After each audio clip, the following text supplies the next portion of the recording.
večer. Teď bych vám ráda představila Grahama Mastertona, který je uznávaným skotským autorem hororů, thrillerů, katastrofických románů a historických epozů. Kromě toho napsal také řadu reportážních příruček o sexu, jsem asi 27. A od 17 pracoval jako novinář, přičemž ve 24 začal pracovat v časopisu Penthouse.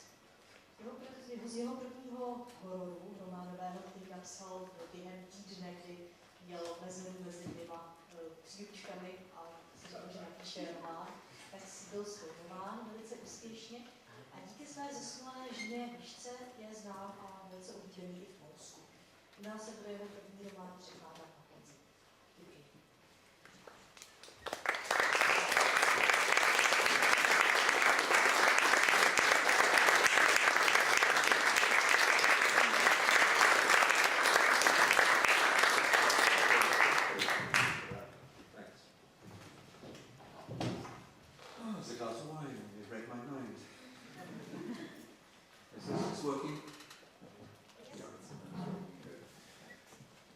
It seems I have to read you a story. Zdá se, že vám budu muset vyprávět příběh.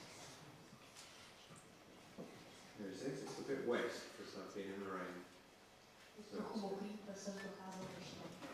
It's not only a scary story, it's a bit of a wet story. Takže to není jenom děsivý příběh, ale takový mokrý příběh. It's called The Night Hider. Jmenuje se Noční schovávání. Dawn, that's her name, Dawn, was dreaming of Christmas and snow and jingle bells. She was sitting in her dream in a black painted sleigh, sliding across a frozen lake under a charcoal grey sky. The steel runners hissed on the ice. The jingle bells jingled. Strangely, the sleigh seemed to be self-propelled. And as it came closer and closer to the edge of the lake, she began to worry about how she was going to stop it. "Help!" she called out, or thought she called out. There was nobody in sight, only snowdrifts and fir trees and a lowering grey sky. And the sleigh continued to glide across the ice with its runners hissing and its jingle bells merrily jingling. "Somebody help me!" She was panicking now. But seconds before the sleigh could reach the edge of the lake, she woke up and she opened her eyes. She wasn't in a sleigh at all. She was lying in bed, in her own flat in Chiswick in London. The jingling, however, carried on. That jingling noise. She frowned and listened. Jingle, jingle, jingle, jingle. She couldn't work out where it was coming from, but she could hear it quite distinctly. How could she still be hearing jingle bells from her dream when she was awake? She lifted her head from the pillow and reached across to the bedside table for her mobile phone. As she did so, she heard a soft creaking sound, like a door being opened. The jingling grew louder for a moment. Jingle, jingle, jing, ching. But then it became softer and more sporadic, as if the sleigh had come to a halt. Then it stopped altogether, and there was silence. She pressed her phone and saw that it was 2:37 a.m. Another creak, but more like a floorboard this time. She sat up in bed, her heart thumping painfully hard. Her curtains were velvet and tightly closed together, and so her bedroom was totally dark. Yet another creak, and now she was so frightened that she didn't even have the breath to ask if there was anybody there. There was a long, long silence. She remained sitting upright, one hand gripping the bed cover, listening. She could hear her own blood rushing through her ears, so loudly that she wasn't sure if she could hear somebody breathing too. Was there somebody else in the room? How could there be when her bedroom door was locked and her window was bolted? And yet, she was sure that she could feel somebody's presence. She sniffed, and she thought she could smell something burnt. Very slowly and carefully, she leaned sideways until her fingertips found the button on the base of her bedside lamp. She stayed in the dark for a few seconds longer, still listening, and then she pressed it. Her bedroom was instantly lit up. Her white wickerwork chair with her smiling pink teddy bear sitting on it, her dressing table crowded with creams and lipsticks and nail polish, her own watercolour painting on the wall of the blood-red autumn trees in Firestone Copse. And, standing by the door, with his hand reaching up for the door handle, there was a man.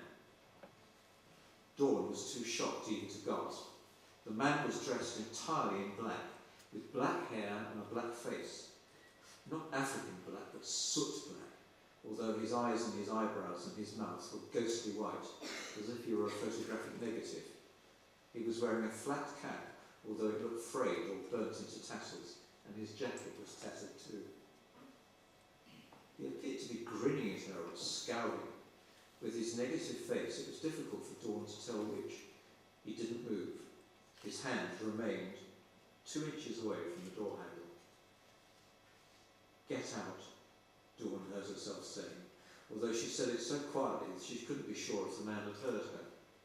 He stayed where he was, motionless, staring at her with his black teeth bared.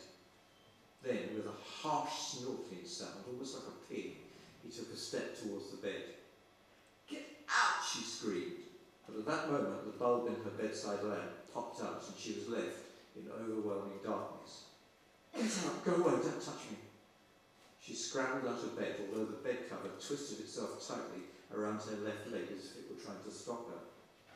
She half hobbled to the window and dragged back the curtains so that her bedroom was lit up by the sodium lamp in the street outside.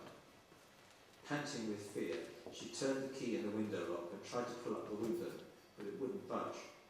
The frame had been recently repainted and the window was stuck solid. Dawn grasped both handles and tried again to heave the window up, although she knew she wasn't strong enough. She was weeping with helplessness, tugging and gritting her teeth with effort. She was ready to give up when she heard a door slam behind her, and then again she heard jingle bells.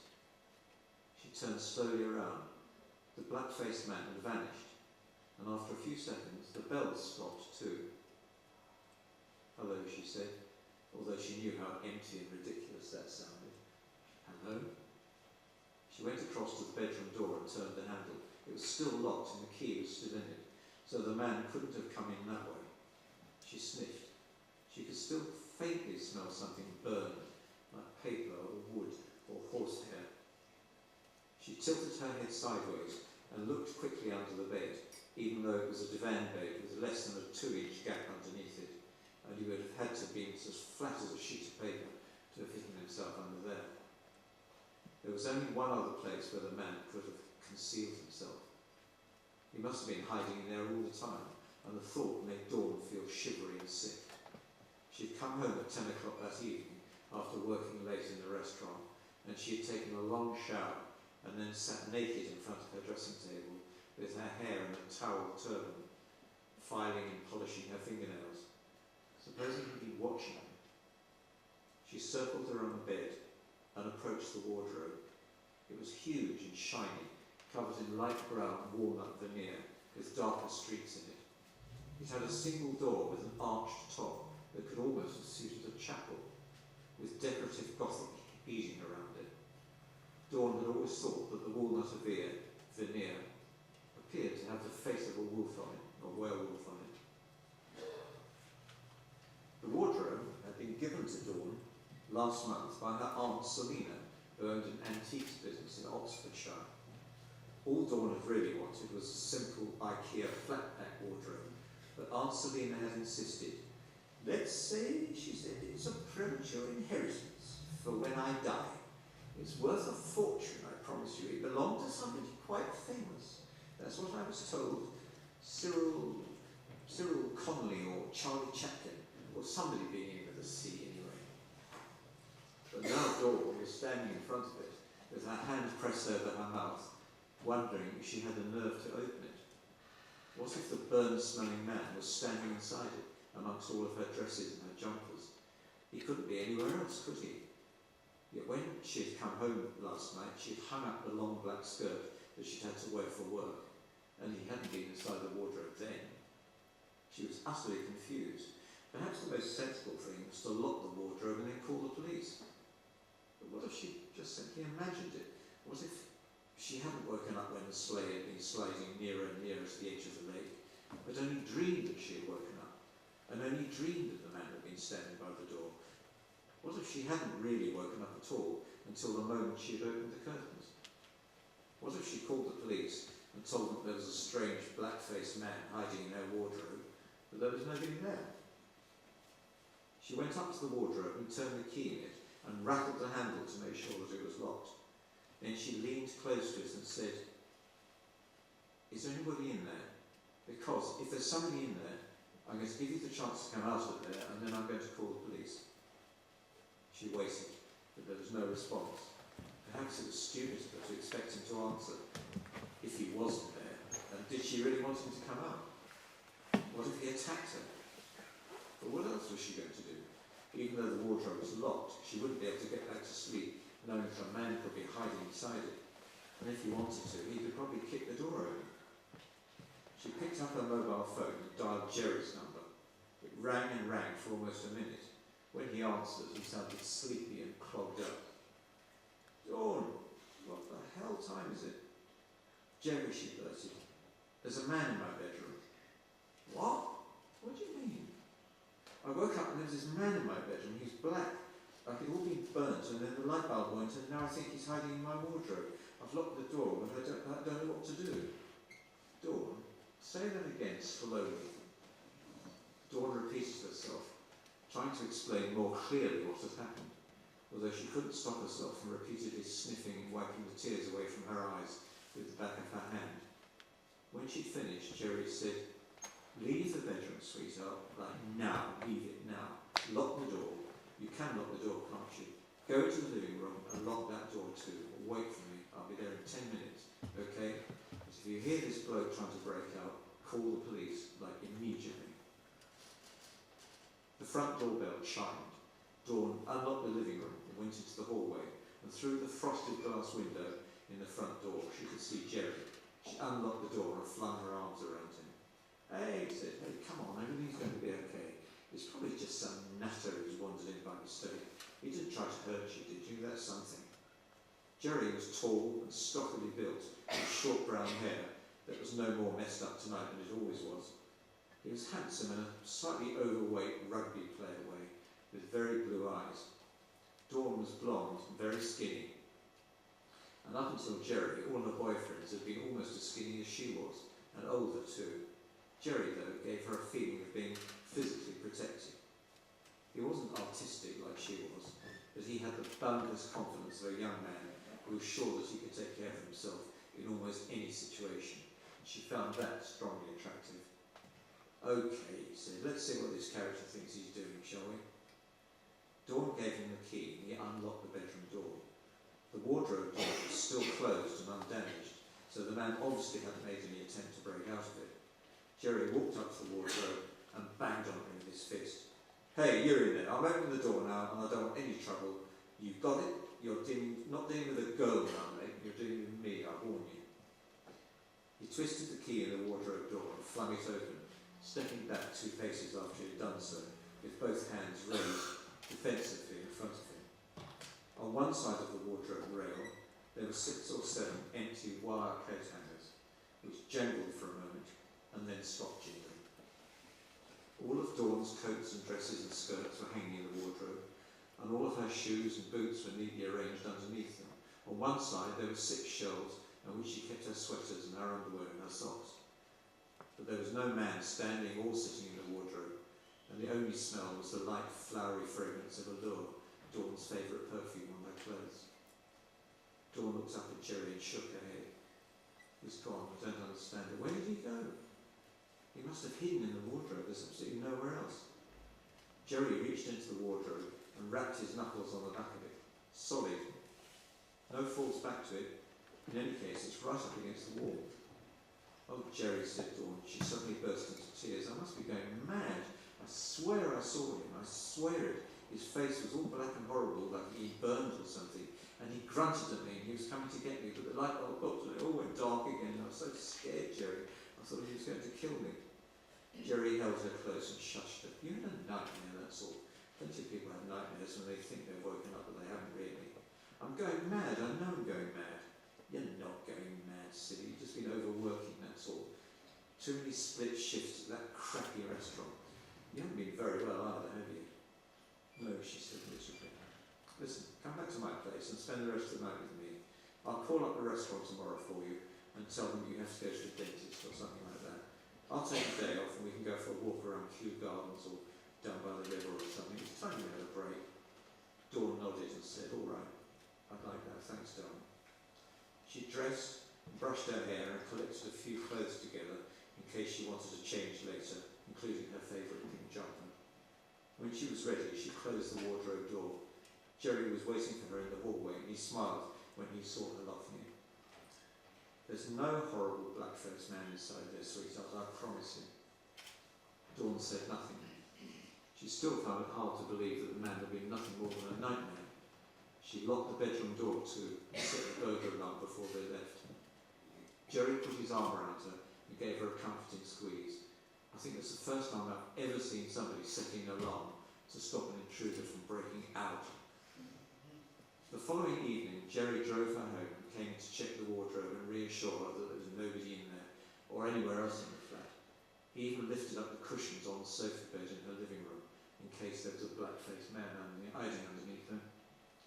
There's nobody here, sweetheart, you can see for yourself. He walked through to the kitchen and opened up the oven door and said, look, even the oven's empty, see?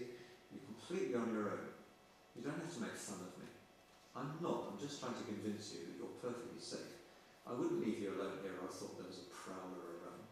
But listen, if you do hear anything or you get frightened about anything, just give me a call. I'll come over straight away. Thanks, Jerry, she said. And put her arms around him and gave him a kiss. Just me being stupid, you know that. Well, that's why I love you, stupid. That night, she dreamed that she was sitting on a veranda overlooking a weedy, unkempt garden. The grass was almost knee-high and all the laurel bushes surrounding the lawn were overgrown. Above her, the sky was heavy and grey, and the garden smelled as if it had just stopped raining. At the far end of the veranda, a wind chime was jingling. Jingling, jing, ching, ching. She found the sound of it irritating rather than soothing, and she wondered why it was jingling at all, since there wasn't any wind. Then she thought, the wind chimes sound just like those sleigh bells in my other dream. But how can I remember another dream when I'm dreaming this one? She opened her eyes. Her bedroom wasn't completely dark because she had deliberately left the curtains 3 inches apart. She could see her teddy bear's eyes glistening in the gloom, and on the wall behind his chair, a shadow was flickering, a shadow that looked like a witch nodding her head. Dawn knew that it was only the shadow from the plane tree which stood in the garden at the front of her block of flats, but all the same, she couldn't keep her eyes off it in case it moved, and the witch suddenly came tapping at her window. Jingle, jingle, ching went the wind chimes. Only they weren't wind chimes out of her dream, nor sleigh bells from the black painted sleigh. They were coat hangers, jingling inside her wardrobe. Oh God, please, please, God, don't let it be him. Please don't let it be that black-faced man inside my wardrobe. Please, God, don't let him get out. Dawn stretched across the bed for her mobile phone, but as she did so, the whole wardrobe creaked, and she could hear something heavy shifting inside it. Oh God, please don't let it be him. She groped around for her phone. Where was it? But the wardrobe creaked again, much louder this time, almost a groan, and the groan was followed by a shuffling sound. She was so startled that when she found her phone, she accidentally tipped it over the edge of her nightstand. She heard it drop onto the carpet, but when she looked over the edge of the bed, she couldn't see where it had gone. The door's locked, he can't get out. Please don't let him get out. She threw back the covers and climbed out of bed and went down on her hands and knees. Her phone wasn't anywhere in sight, so she guessed that it must have bounced underneath the bed. She reached into the narrow gap between the bed and the carpet, pushing her arm in as far as she could, and after sweeping her hand from side to side 3 or 4 times, she touched her phone with her fingertips. She tried to flick it back towards her, but it was a fraction of an inch too far away, and she succeeded, only pushing it even further out of reach. The bed, was much too heavy for her to lift, so all she could do was force her arm in deeper, even though the rough Hessian lining scraped against her skin. She was still straining to reach her phone when she heard the key slowly turning in the wardrobe door. Click, click, click, pull, ka-chick. She turned her head around and looked back up at the wardrobe. It was impossible. You couldn't unlock the door from inside. Yet as she lay there on her side, with her left arm pinned underneath the bed, she saw that the wardrobe door was slowly opening. "Go away," she screamed. "Don't come out of there. Leave me alone. Don't come out of there. Don't come out of there." She dragged her arm out from underneath the bed, grating her forearm all the way from her elbow to her wrist. Then she threw herself onto the bed, rolled over it, and went for the bedroom door. She tried to turn the key, but it jammed like it often did, because it was old and worn and always needed coaxing. What had she been thinking about when she locked it? She should have realised that she might need to escape. She glanced frantically over her shoulder, and as she did so, the black-faced man stepped out of the wardrobe and turned towards her. He not only looked burned, he was actually wreathed in acrid-smelling smoke, which lazily curled its way across her bedroom. His white eyes were staring at her, and his black teeth were bared in a snarl. He started to make his way around the end of the bed, with both hands raised in front of him like blackened claws. Dawn jiggled the key in the lock and at last managed to turn it. As soon as she pulled open the door, though, the black-faced man came up behind her and slammed it shut again. "Bitch," he said. His voice was so harsh, he sounded as if he had grit between his teeth. He stank so strongly of charred wool that Dawn could barely breathe. "Why did you tell him it was me, bitch? You see what they've done to me? You see what they've done?" Dawn was unable to speak. She sank down onto her knees, her hands crossed over her breasts like a religious supplicant, and all she could do was whimper. The black-faced man stood over her. She was too frightened to lift her head and look up at him, and all she could see was his black, ragged trousers and his burned, lace-up boots with smoke leaking out of them. He seized her upper arms. Her fingers were blistered and rough, and he gripped her so tightly that she felt he was trying to twist her arms out of their sockets. With a deep grunting noise, he hoisted her up off the floor and flung her backwards across the bed. Immediately, he climbed on top of her, straddling her hips. He glared down at her, with his black, flaking nose only an inch away from hers. "Please," she said, "I don't even know who you are." Oh, you really are a bitch, aren't you?" he growled at her, and she could feel his spit prickling on her face. "You don't even know who I am? You knew who I was right enough when they came asking questions about your babby. You knew who I was then, all right." Dawn dug her heels into the mattress and tried to kick herself out from under him, but he clenched his thighs together even tighter, and he slapped her across the face twice. Her eyes burst out with tears, and her cheeks felt as if he had set them on fire. "Bitch!" he said each time he slapped her. "Bitch!" With his left hand, he kept her shoulder pinned against the bed, while he reached down with his right hand and started to tug at his belt buckle. "Might as well do it, if I'm going to be blamed for it," he spat at her. "Might as well relish what I was punished for. What do you say, bitch? What do you say to that?" He wrestled his trousers halfway down to his knees.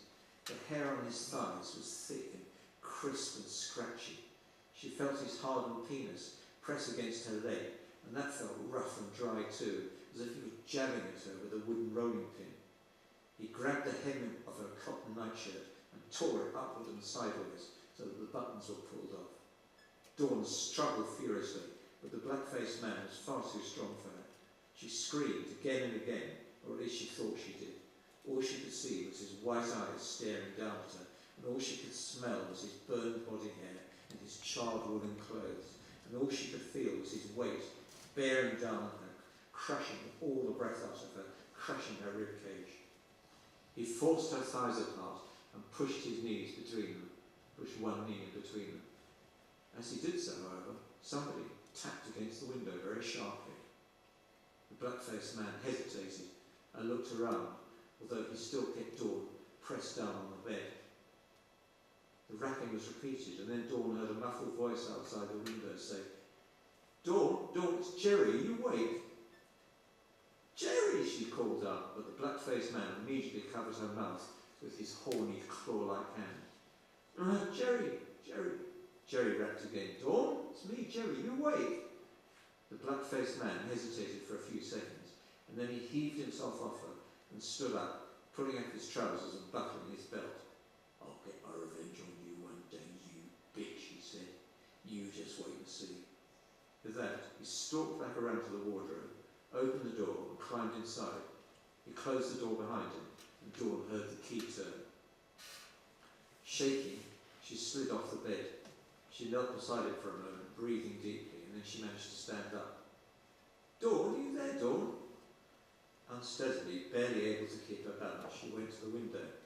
Jerry was standing outside, precariously perched on the edge of a wooden planter, so that he could reach up and rap on her window.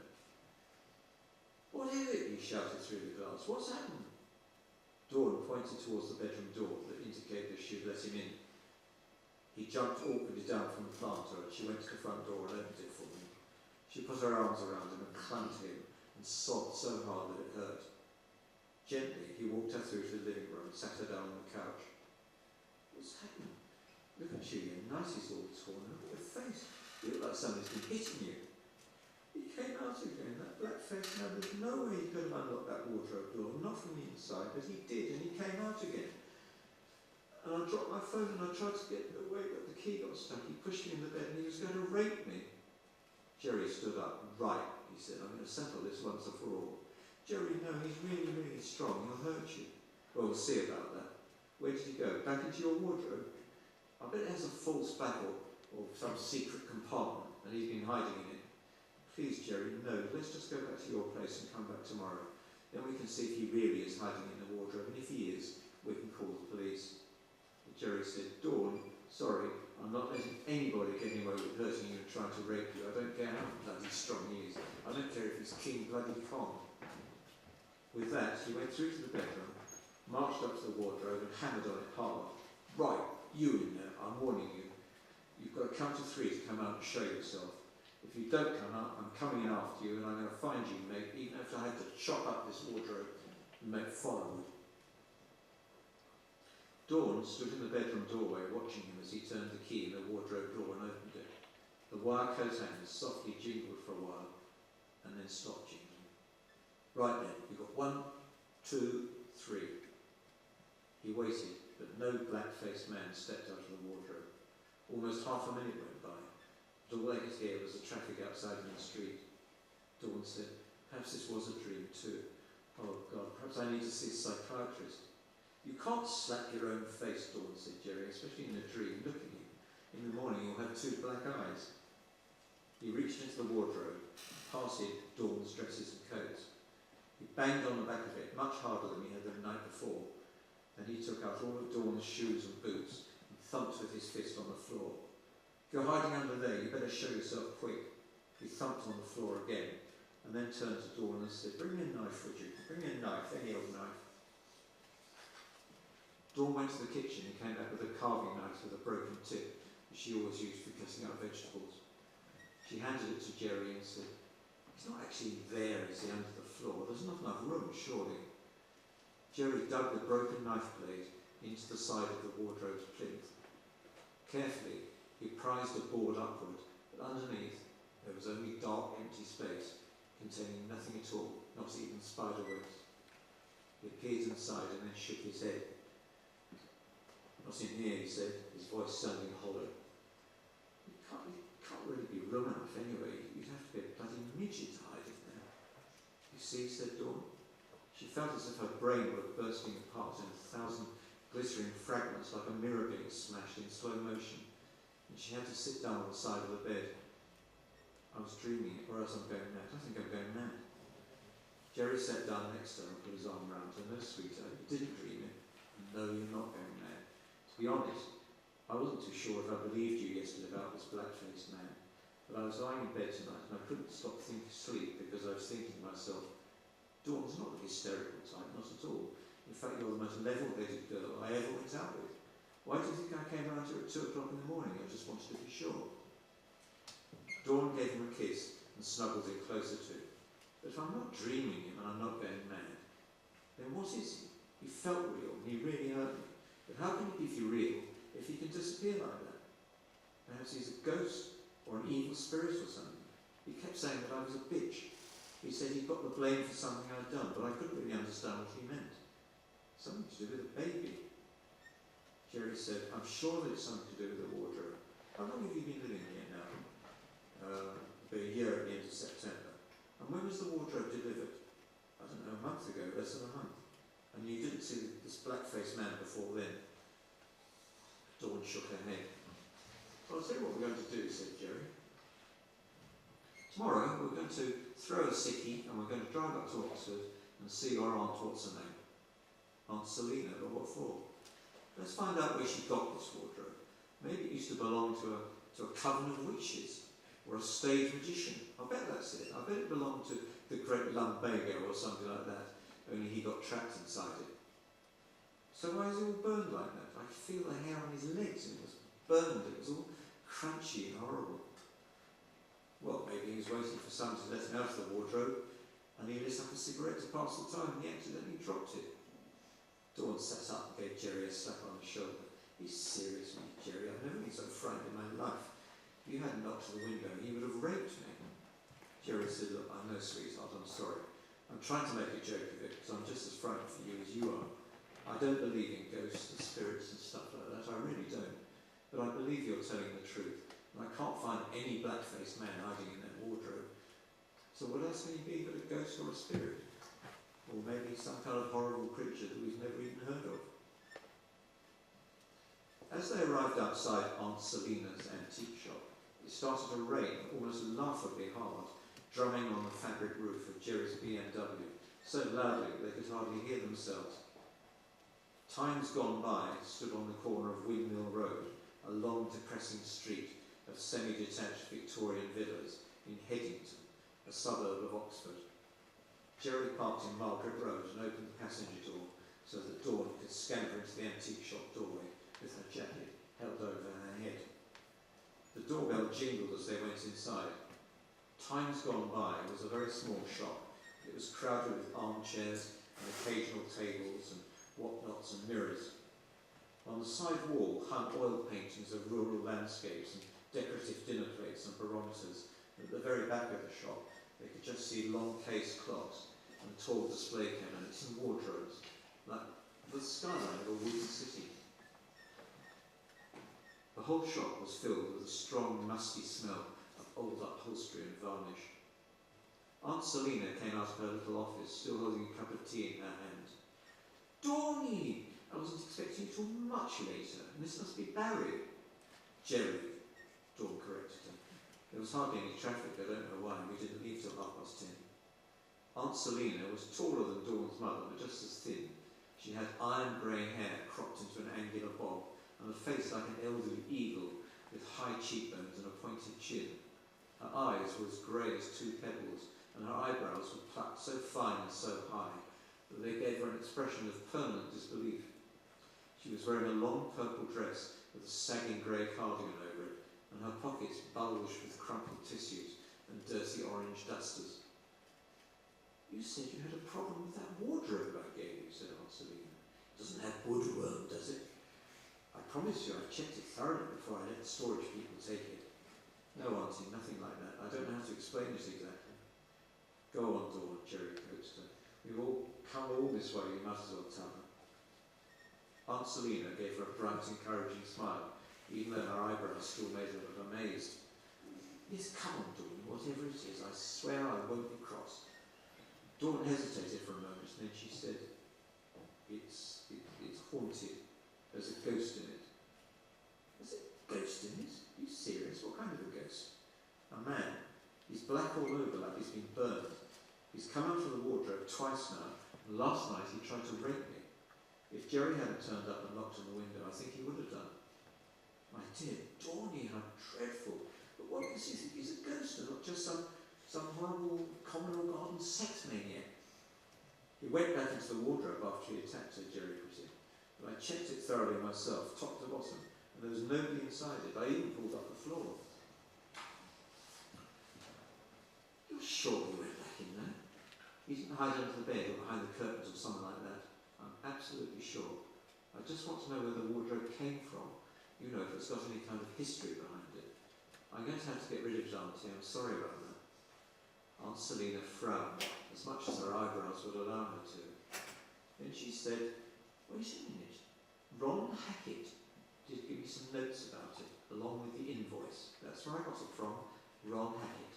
Well, you said you needed a wardrobe, and I remembered seeing it in the corner of his warehouse. He got it from old Mr. Chesney, who used to own a storage business in Risinghurst before he died. She went back into her cramped little office and rummaged around in her filing cabinet. Dawn and Jerry waited uncomfortably among her antiques, and Dawn began to wish that she had never come. She should have simply called a house clearance firm and asked them to take the wardrobe away. Whether they paid her anything for it or not, she just wanted to be rid of it. At last, however, Aunt Selina came out again. She was holding up an old notebook with a marble green cover. A folded invoice was attached to it with 3 elastic bands. But Aunt Selina took these off, opened the notebook, and began to read what was written in it, silently mouthing the words to herself as she did so. Well, said Dawn, half impatiently, is there anything about my wardrobe in it? Oh, I'm sorry, said Aunt Selina. Yes, there most certainly is. I mean, there's not a lot, but it's all about your wardrobe. This was written by Harold Chesney, right back in October of the year 1930. I mean, just look how faded this writing is. Do you want me to read it to you? Oh, yes, that would be a good idea, said Dawn, trying not to sound impatient. Very well, let me see. Here we are. October the 13th, 1930. Jack Lewis came into the warehouse and asked if I could take away a wardrobe for him as soon as possible. I told him that my driver Leonard was up in Leicester and wouldn't be back until the following morning. He said he didn't mind what it cost. He wanted the wardrobe out of his house before it got dark. I telephoned Bill Leopard at the Morris plant at Cowie, and he said he had a lorry available and he could shift Jack Lewis's wardrobe for him by 3:30, although it cost him £5. I thought that was a bit steep and I said so, but Jack Lewis didn't hesitate and agreed at once. Bill Leopard brought the wardrobe around at 4:10. I must say it was quite a fine piece of furniture. Burr walnut veneer made around 1880. I asked Jack Lewis what he wanted for it, but he said that I should just keep it in store for the time being and he would pay me whatever it cost. There were 2 ropes tied around it so that the doors could not be opened, but Jack Lewis said he wanted these to stay fastened at all costs. I asked him why, but he wouldn't tell me. Aunt Selina said that's all he wrote. The rest of the pages were all blank. Oh, except for this Jack Lewis's address and telephone number. She paused and then she said, my God, do you know who he was, this Jack Lewis? Dawn shook her head. No, I have absolutely no idea. It's his address. It's famous. It's famous. It's the Kilns, Headington Quarry. That's the house where C.S. Lewis used to live. You know, the writer, Narnia and all that. The Lion, the Witch and that. Wardrobe, said Dawn. And although she didn't really understand why, she felt flooded by a deep sense of dread, as if they'd come across a secret that nobody had ever been supposed to find out, ever. They all went to a large and noisy pub called the Britannia Inn for a drink and a cheese sandwich. After they found a table in a corner of the bar, Aunt Selina said, you must tell me more about this black-faced ghost of yours, Dawn. I'm fascinated. Dawn said, I'm sorry, I don't want to talk about it. It was horrible.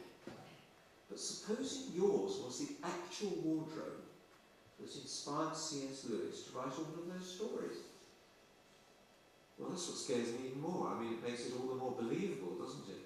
Why was he so desperate to have the wardrobe taken out of his house before it got dark? And why did he close the door and shut the door with ropes? I think he might have seen your ghost too, said Aunt Selina. She laid her ring-encrusted hand on top of Dawn's and gave her an affectionate squeeze. I really don't blame you for wanting to get rid of the wardrobe. If you like, I'll ask Ron Hackett to take it back. But then he'll sell it again, won't he? And I don't want the same thing to happen to some other poor girl.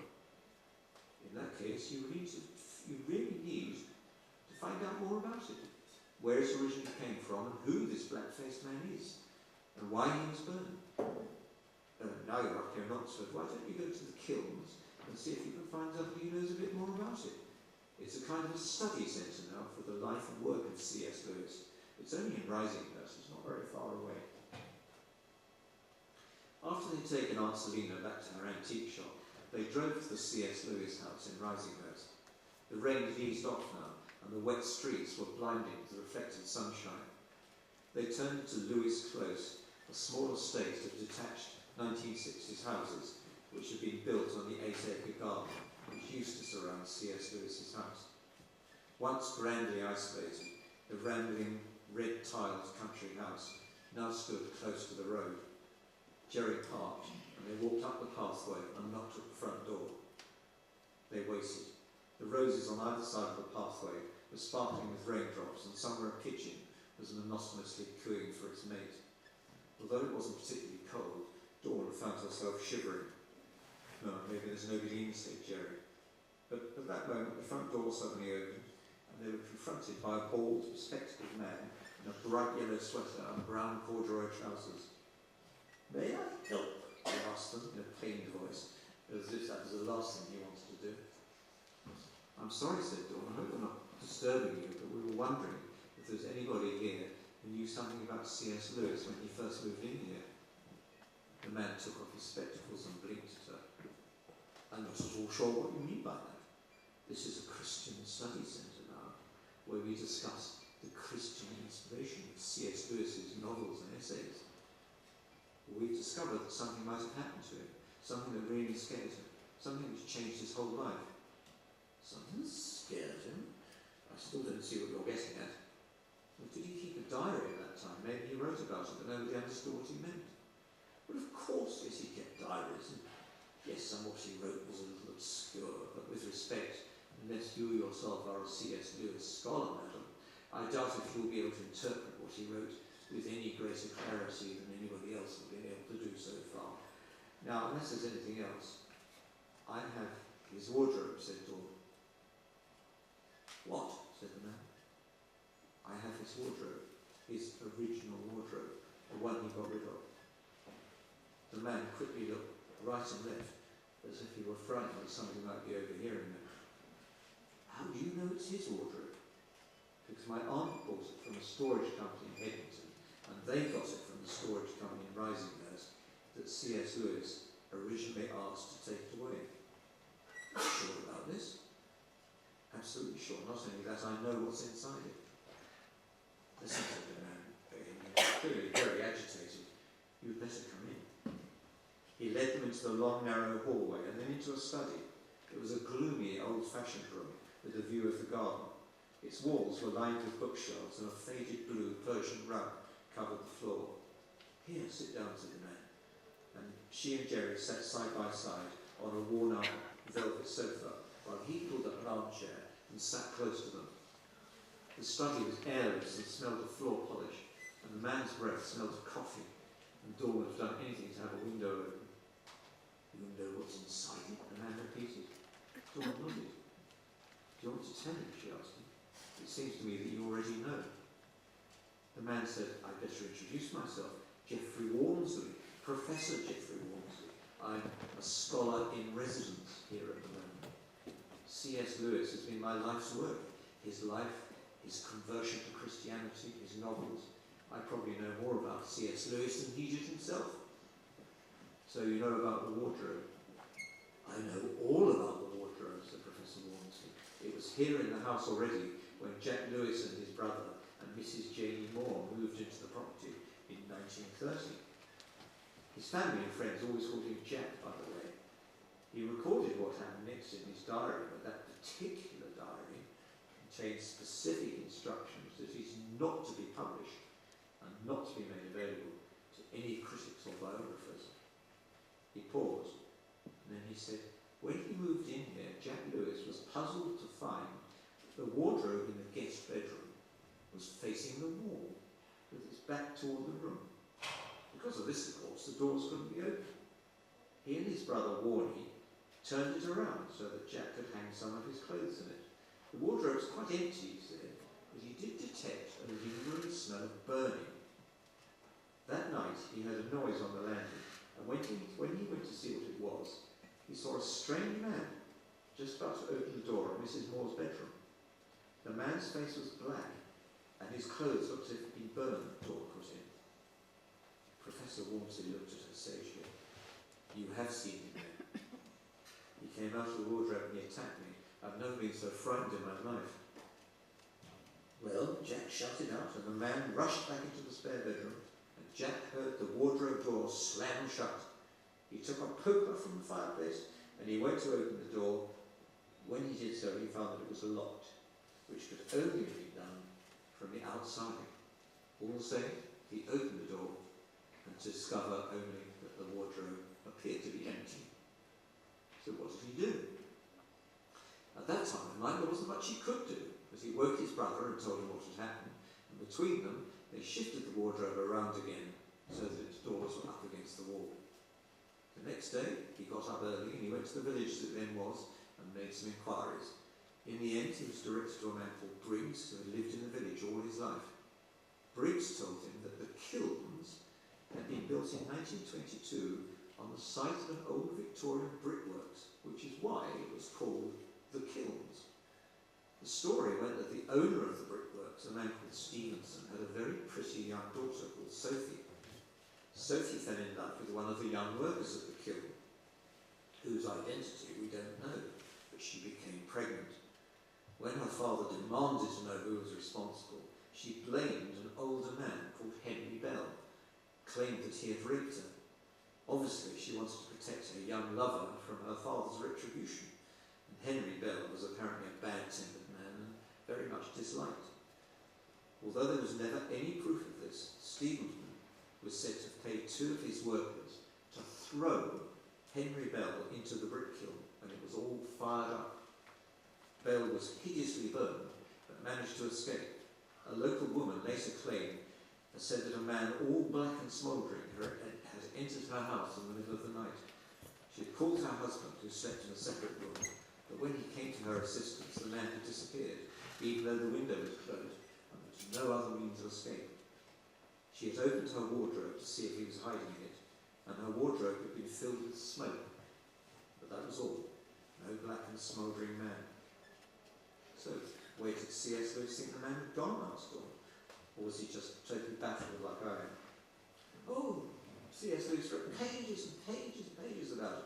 He conjectured that this particular wardrobe must have acted in a strange way as a way through to another place in existence, a way that was only open to those in extreme distress, in need of succour. He became convinced that there was another world there beyond the wardrobe, but it could be found only under very special circumstances. He did strongly suspect, though, that Henry Bell had been allowed to find a retreat there because he had been the victim of a terrible injustice. The world beyond the wardrobe, he theorised, was a world where Christian justice and Christian mercy had at last prevailed, and all our trespasses forgiven, as we forgive them who trespass against us. However, he thought that Henry Bell was not yet ready to forgive the lie told by Sophie Stevenson, which is why he had reappeared in search of his revenge. And what do you think, asked Dawn? Well, up to you, Kate. I had no way of knowing if this was true or not. But there is one thing I do know. Briggs told Jack that the only way to prevent Henry Bell from coming back through the wardrobe was to destroy it, by burning preferably, so that would finish the job that Stevenson's men had started. So why didn't Jack just take it out into his garden and set fire to it? Because he was a committed Christian, said Professor Walmsley. Henry Bell was an innocent man after all, and Jack couldn't accept the responsibility for taking what was left of his life. Whatever my feelings, I can never act as an executioner. That's what he wrote. Jerry took hold of Dawn's hand. Neither of them spoke, but they didn't need to. They both knew what they were going to have to do next. Jerry's friend Mick had a transit van, which he used for his mobile car cleaning business. He came around to Jerry's house the following day and picked them both up, and they all drove around to Dawn's flat. On the way, they stopped at the Esso service station on Chiswick High Road, filled up a red plastic petrol container.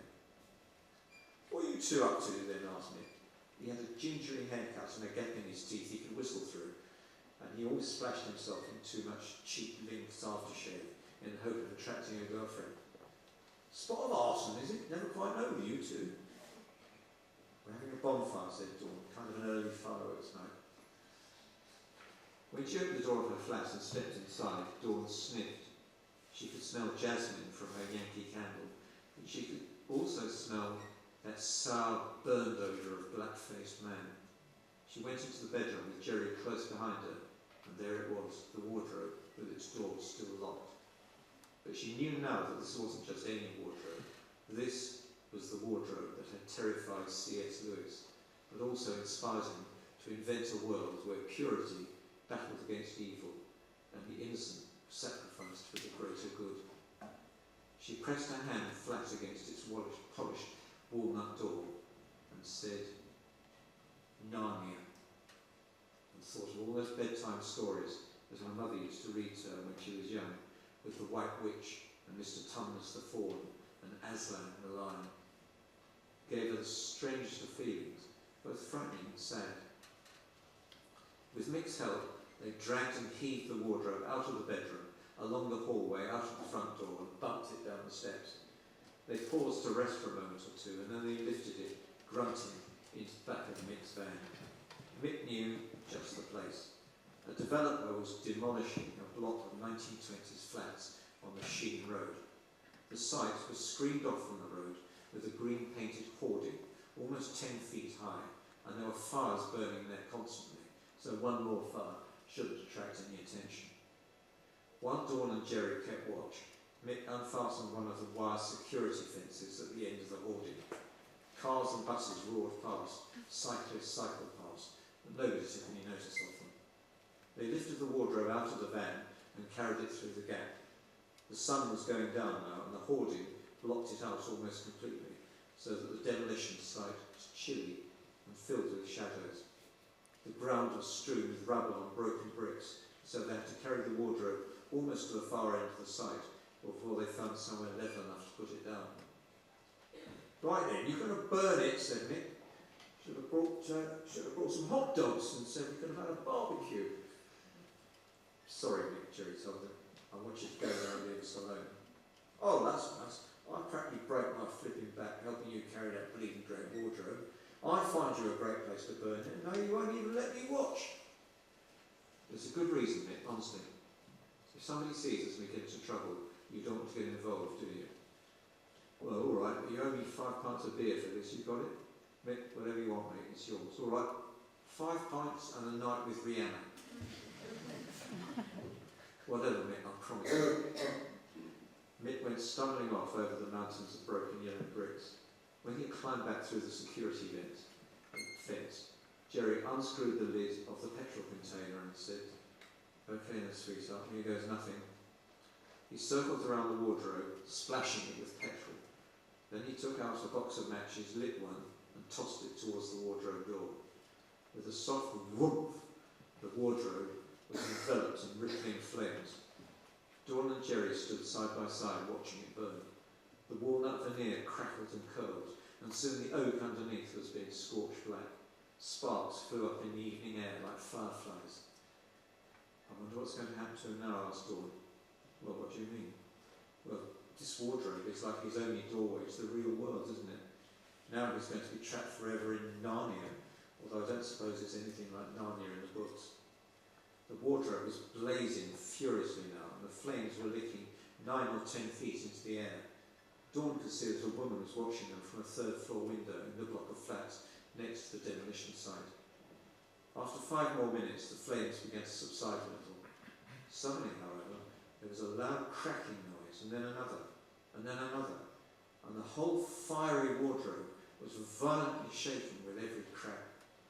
Dawn stepped back a few paces. "What's that?" she said. "It's not." There was yet another crack, even louder, and the wardrobe door burst open and fell flat onto the rubble.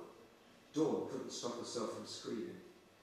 Out of the skeletal remains of the wardrobe, a fiery figure of a man appeared, blazing from head to foot. He was burning so fiercely that it was impossible to see his face, but she knew that it must be the black-faced man. "Ah!" he roared at her, and it was a roar of rage and agony and utter desperation. He stepped out of the wardrobe and came towards her with blazing arms raised, walking with his knees half bent as if he were almost on the verge of collapse. "Bitch!" he bellowed, and a gout of flame rolled out of his mouth. "I'll have you, you bitch!" He began to stagger towards Dawn, much faster. Jerry said, "Run, Dawn, for God's sake, run." Dawn hesitated, and then she started to run, jumping and scrambling over the broken bricks. When she was halfway across the demolition site, she turned to make sure that Jerry was running too. The fiery man was still staggering after her, and he was much closer than she had realised. She saw Jerry kick out at him, trying to knock him over, but then Jerry lost his balance and fell backwards, and the fiery man kept on coming towards her. His flames made a soft, rushing sound as he approached, and she could feel their heat. "Ah!" he roared again, but this time he sounded even more desperate. She started to run again, but the broken bricks gave way beneath her feet in a tumbling cascade, and she had to scrabble for a handhold to stop herself from sliding backwards. The fiery man had almost reached her, and she twisted around and held up her arm to shield herself. "I'm not Sophie," she shrieked. "I'm not Sophie Stevenson." The fiery man stopped still. "I'm not Sophie Stevenson," she repeated much more softly. The fiery man lowered his fiery head and began to turn away. As he did so, however, Jerry jumped onto his back, even though he was blazing, and wrapped his arms around him.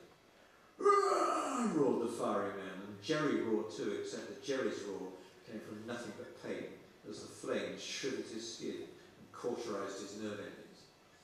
The fiery man lurched and spun around, but he didn't fall over.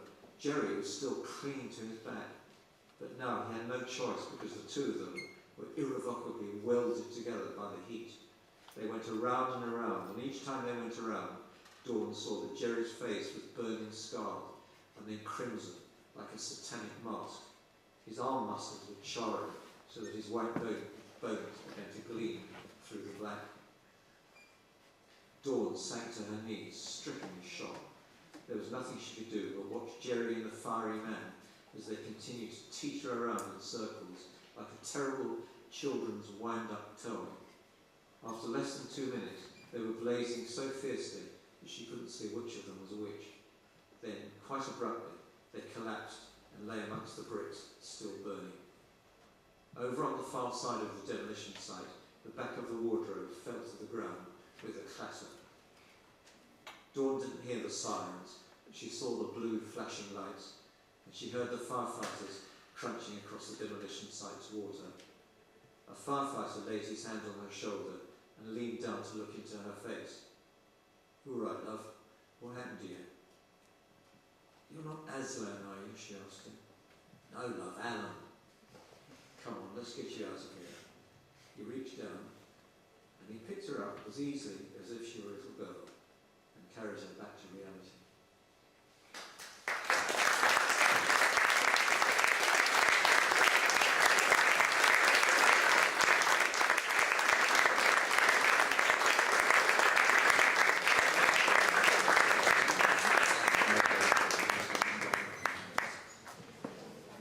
Anybody got any questions? Thanks for coming, by the way. Thank you for coming tonight. It's really nice to see you. Thank you. Máme teda bohužel čas jenom na celé dva krátké dotazy. Ale opravdu krátké a jednoduché. Ohne schriftlich, how do you work about Scotland till now about already mentioned things? Takže dotazy si We're talking about Scotland. Scottish referendum. I think Scotland should stay glued to England. But if they don't want to stay glued to us, I think if they do vote no, which I don't think they ought to, because I think it's mad for such a small country to detach itself from even the whole of the United Kingdom is only about half the size of Texas. So I think it's mad to cut it up into even smaller pieces. But I think if they do vote, No, and they do vote yes, and they want to leave England, then I think they should actually physically either build another Hadrian's Wall, or actually saw the whole of Scotland off and detach it and let it float away to the cold regions where they deserve to be. Myslím si, že by Skotsko mělo mluví o skotském referendu, mělo zůstat přilepené k Anglii a velice zkráceně, pokud se chce oddělit, tak nezbyde nic jiného, by asi měli si postavit další Hadriánův val, anebo se odříznout a odplout pryč někam úplně do moře. Takže je to velice malý národ, který má smysl se oddělovat.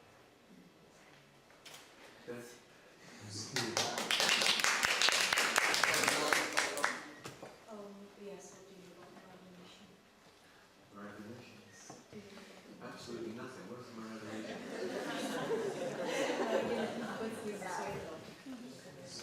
Tak já bych odbočil druhou otázkou. Jak to máte s tou tvorbou a ze sny? Leze vám tvorba do snů nebo sny do tvorby? Kdy tvoříte a jak? How is it with your work and dreams? Your dreams and your work, or does your work into your dreams? No, the strange thing is that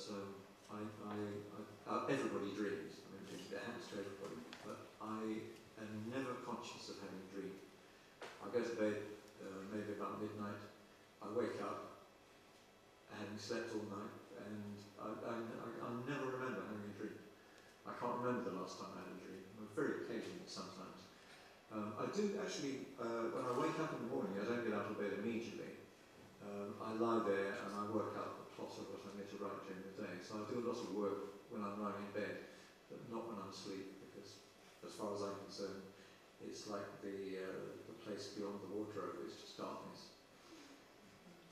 Takže všichni sníme, ale já si například své sny vůbec nepamatuju. A můžu spát celou noc a nikdy si neuvědomím ráno, nepamatuju si, co se mi zdálo. Ale pokaždé, když se vzbudím, tak hned nevstanu, ale ležím nějakou dobu postele a přemýšlím o tom, co ten budu psát a jak budu co udělat svůj zápletku. Takže udělám celkem hodně práce. Ale sorry, was the last thing? It's just, I can't remember.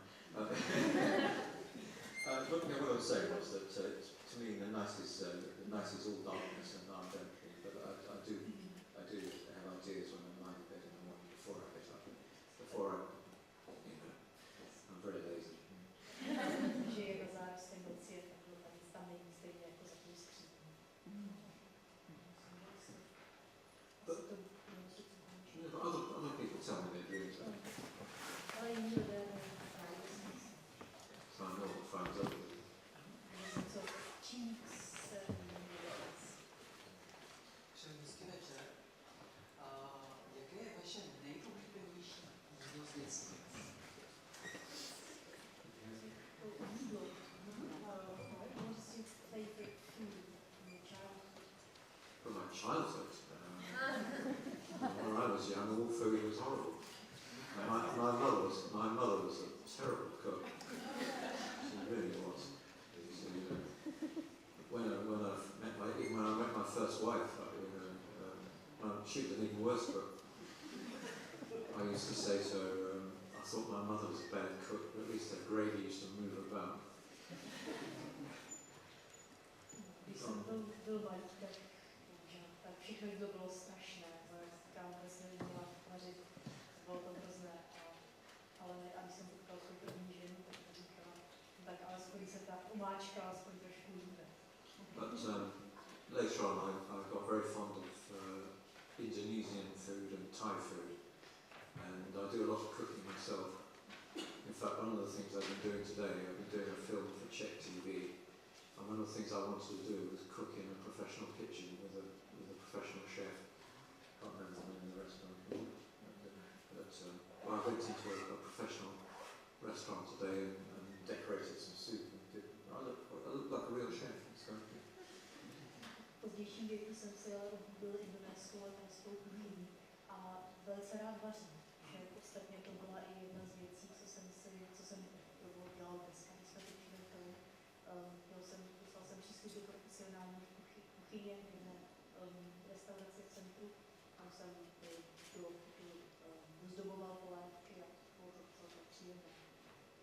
It's been a strange day, isn't it? Takový zvláštní. Do you know what I've done today? Today, been filming for this thing for Czech television, and the director said to me, "You choose the scenes that you want to do." So it started off. I did a cartoon autobiography of my own life as a cartoon, but did it while sitting in the cemetery. Dnes velký zvláštní den, protože jsme točili film o mně a režisér mi řekl, abych si sám vybral, jaké scény budeme točit. Takže to začalo to všechno tím, že jsem kreslil komiks o svém životě, zatímco jsme seděli na hřbitově. What did we do after that? What did we do after that? We went for lunch. Oh, we went for lunch. The worst restaurant. The worst restaurant ever. I don't know why those people even think they can run a restaurant. Pak jsme šli na oběd, byla to úplně nejstrašnější hospoda, jaká asi úplně může existovat. Vůbec nevím, proč lidi, co jí zařídili, tak proč se živí tím, že mají hospodu. But that was fun. And then I drove a Lincoln stretch limousine Pak jsem řídil limuzínu, this afternoon. What else did we do? I did the restaurant. I went to a really good restaurant and did the cooking with the chef there. Oh yes, and you know in the town square, they're putting all new paving stones in the town square. I just wanted to meet the guys who were doing it, because I like to, when I write books, I don't write very literary books. I try and write quite simply, so that everybody, no matter who they are, can understand the book. So I wanted to give the idea that I'm friends with everybody from every background, whether they're academic or whether they're something like construction work. Tak jsem teda také, tak jsme šli do velice dobré restaurace, tam jsem vařil. A další věc, co jsem dělal, bylo, že tady na Zeleném trhu, jak se to celé náměstí představuje, tak jsem se šel dělat jeden záběr s mým klienty, co tam pracují. Protože když píšu, tak se snažím nepoužívat příliš zlatné obratky, příliš literárně. Snažím se, aby to bylo jednoduché, aby text byl přístupný pro ně všem. A snažím se přátelit, to se dát najevo, že se přátelím, ať mám vztah k lidem ze všech vrstev, ať už to jsou akademici, nebo dělají spoluvám.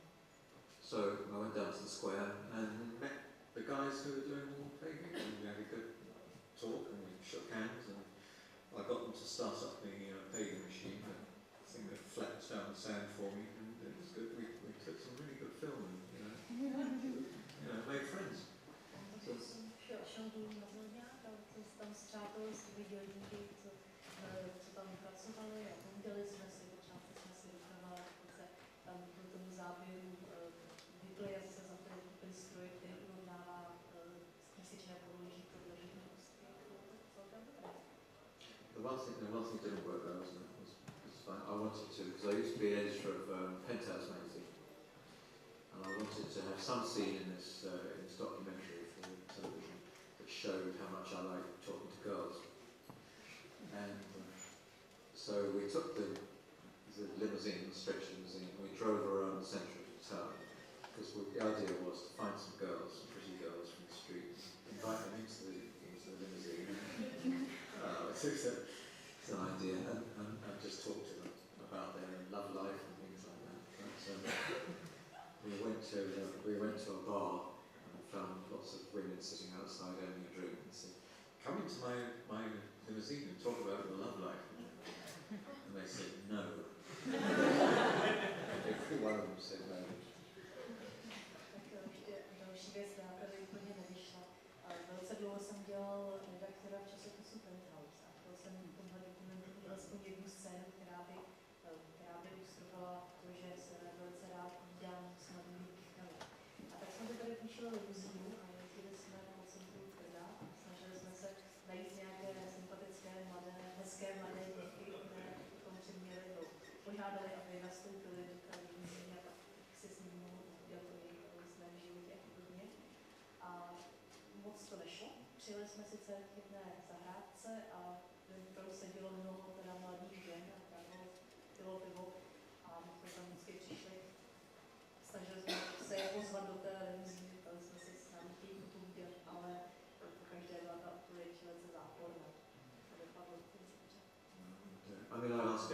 everyone in his audience, if somebody came up to you and said, "We'll stretch limousine," and said, "Come to my limousine and talk about your love," would you do it? I mean, if I were a woman, I would. Ke každé hydě teďka v publiku, tak jsem, kdyby k vám přišel a řekl na limuzínu, to je dovnitř a může se průbět o vašem milostném životě. It's not so British. Or was it? It's not so British. Well, it's not well. No, but it's. I don't know. I think British girls are probably more likely to do it than Czech girls. All of the British girls are like this. Peníze jste příliš britská, myslím si, že teda Britky by asi jako do toho šly, velice ještě všichni víme, jaké jsou Britky, že? I think we chose the wrong crowd. Myslím, že jsme úplně s tou nabídkou neoslovili správný duch lidí. Yeah, it's too early in the day, they weren't drunk enough. Mohu se ještě zeptat, dvě otázečky. Jedna je, jestli mu četli pohádky a měl je rád, když byl malý.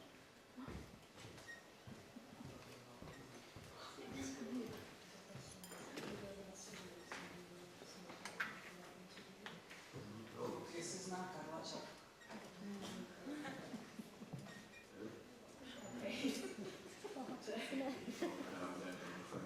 This is. My books were published in. Asking a question about stories when I was a child. Yes, my mother always read me stories every night, and Grimm's fairy tales sometimes. You know, so there's lots of ogres and monsters into the stories that might have affected what I did later on. Takže ano, když jsem byl malý, tak mám četl pohádky s představením a pamatuju se zejména na pohádky bratří Grimmů. Tam se vyskytuje hodně příšer a trollů, různých střetů, takže to možná trošku ovlivnilo to, co jsem později začal psát. But this for me today has been really, really important because my books were first published in Poland in 1989 when it was still communist, so I became very, very successful in Poland. But the same thing didn't happen here in the Czech Republic. No particular idea why, except that no publisher really made me an offer. And now I've got some new books coming out in the Czech Republic, particularly White Bones, which is an Irish crime novel. And suddenly, this is the first time I've ever been to the Czech Republic. It's been a wonderful experience. I'm hoping to make the same kind of friends and have the same kind of success here that I do in Poland. Ten celý dnešní den a tohle čtení je pro mě velice důležité, protože jsem sice uznávala slavným spisovatelem v Polsku, kde mě znají od roku 1989, kdy knihy začaly jako první celé západní vyleny vycházet ještě za druhého režimu. Ale z nějakého důvodu, který teda není úplně jasný, kromě toho, že mě nikdo nedělal první na Česku, tak se to v Česku nestalo. Tady jsem vlastně nikdy nevyšel. A teď mě čeká, že vydejím příběh poprvé román. Je to román, který se jmenuje White Bones, bílé kosti. Vyjde na podzim a je to irská detektivka z irského prostředí. It's been really good. I've only been here 2 days, but it's been the best 2 days I've had all year, I must say. Já jsem tu pouze 2 dny, ale myslím si, že to jsou nejlepší 2 dny za poslední rok.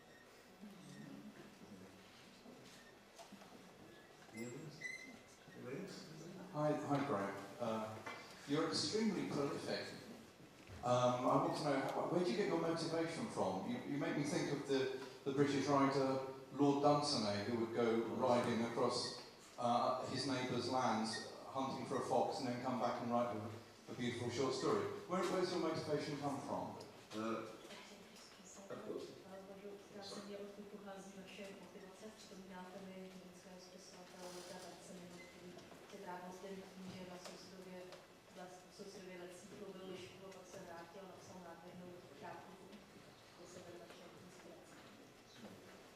Well, from about the age of 6, I was writing. I just loved writing.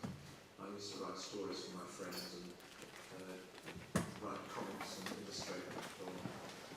And so I've always done it. It's just been something I've always done. But I got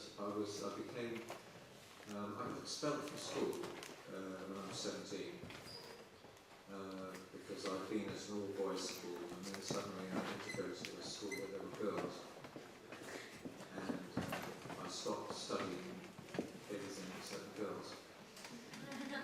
And so they expelled me from the cities doing no work. So I got a job as a junior newspaper reporter. But when you get a job as a journalist, you have to write every day. There's no excuse about writer's block or anything like that. You may not feel like writing, but you have to.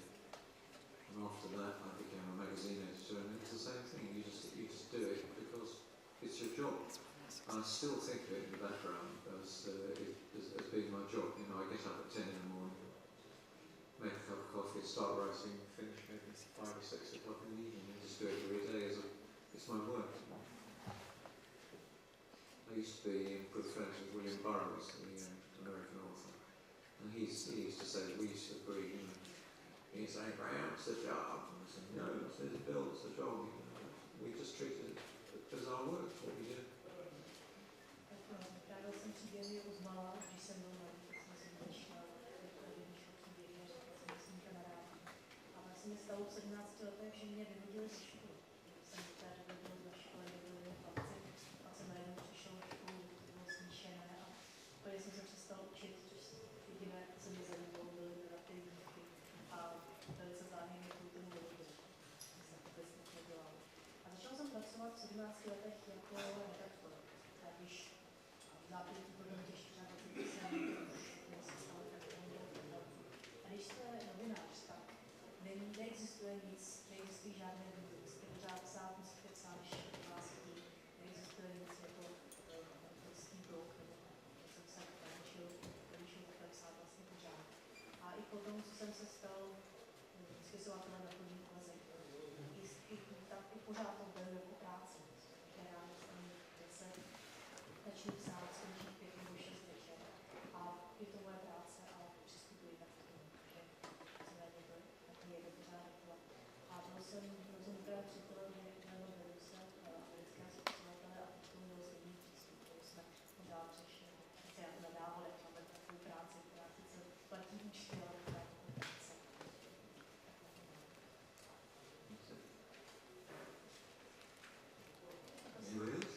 Dobrý večer, já bych se zeptal, na jaké své dílo máte nejraději, si to sobě čtete?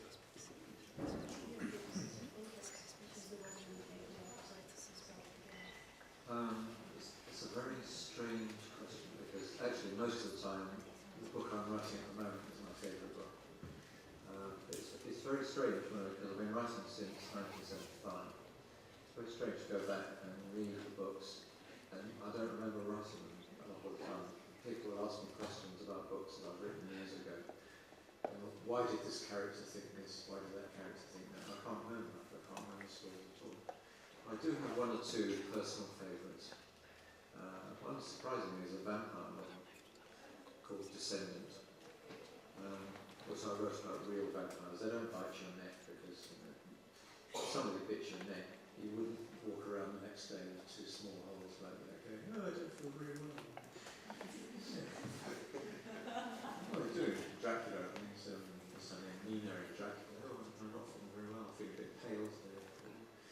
I've been bitten by a mouse, it's ridiculous. So I wrote a proper vampire story where the vampires are really horrible. I like that book. I really like that book. So that's one of my favourites. Je to velice zvláštní dotaz. Většinou je oblíbenější knihovna, na které právě pracuji. A často se mi stává, jak na to dopíšu, si pak už nepamatuju vůbec, o čem jsem psal, a když to pak čtu znovu, tak vlastně si vlastně něco takového tvořil. Lidé se mě dost často třeba ptají nějakou postavu, nějakou scénu, já jsem vůbec nejsem schopen vybavit, že jsem se opravdu napsala, které knize bude.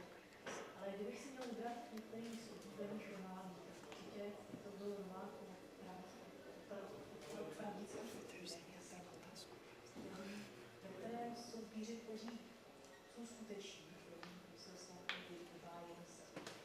A ta kniha počítá s tím, že když vás někdo kousne do